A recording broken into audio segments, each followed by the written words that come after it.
এটাকে গরম করে নিয়েছি।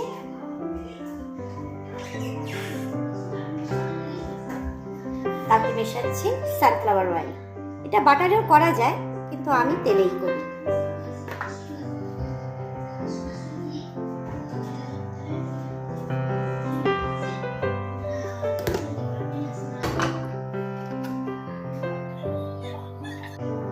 প্রথমেই দেব দুটো থেতো করে রাখা রসুন, একটু কেটে রাখা আদা,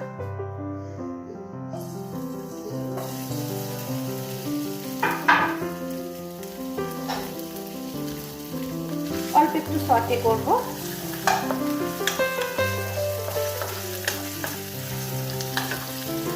এরপর আমি বিভিন্ন ভেজিটেবল কেটে রেখেছি, তার মধ্যে broccoli, asparagus, baby potatoes, red bell pepper, zucchini, onion and beans.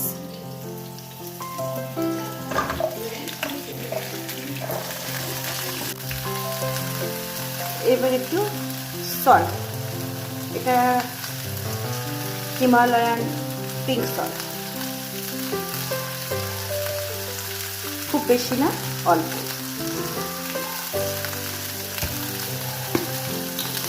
R Dev fresh black pepper crush করে।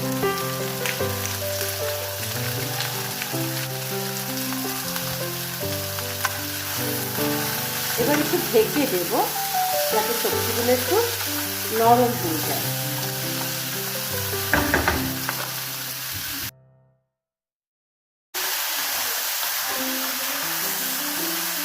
আঁচটা কিন্তু মিডিয়াম টু লো হিটেই থাকবে, কারণ সবজিগুলো হালকা নরম হতে হবে খাওয়ার মতন।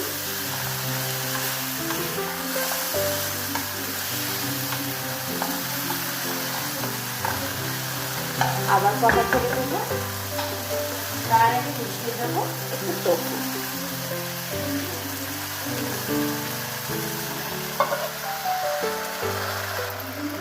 আমি চিলি খেতে ভীষণ ভালোবাসি, এগুলো আমি গোটাই দিয়ে রাখবো।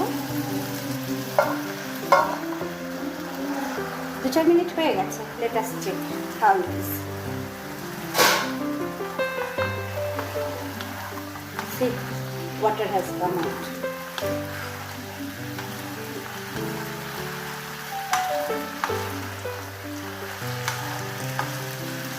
Now I will get some sauce.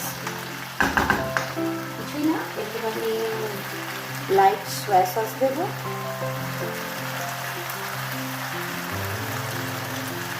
আর আমি তো বাঙালি, আমাদের না এখানে মাস্টার সস পাওয়া যায়, বাট আমি কাসুন্দিটাই ব্যবহার করি। এটা কিন্তু কলকাতা থেকেই আনি। বেশি না, অল্প ফ্লেভারও আসে, স্বাদও আসে।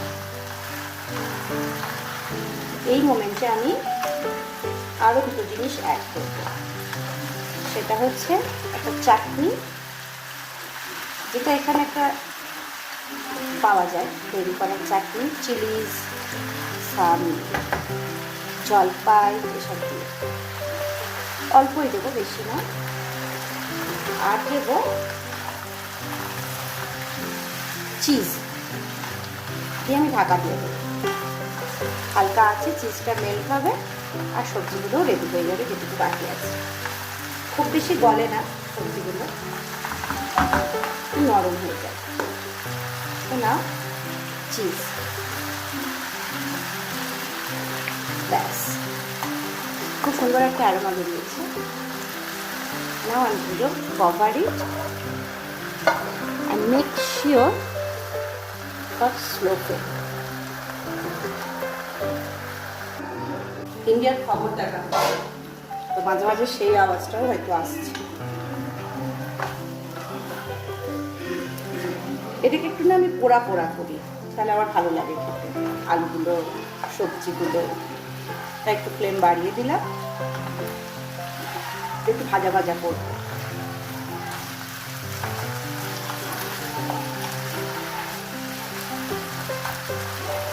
মানে আরো খানিকক্ষণ আমি রান্না করি, এতটা কাঁচাও আমাদের ভালো লাগে না, তাই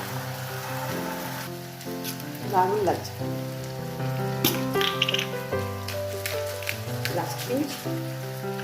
ব্ল্যাক পেপার দিয়ে দিলাম,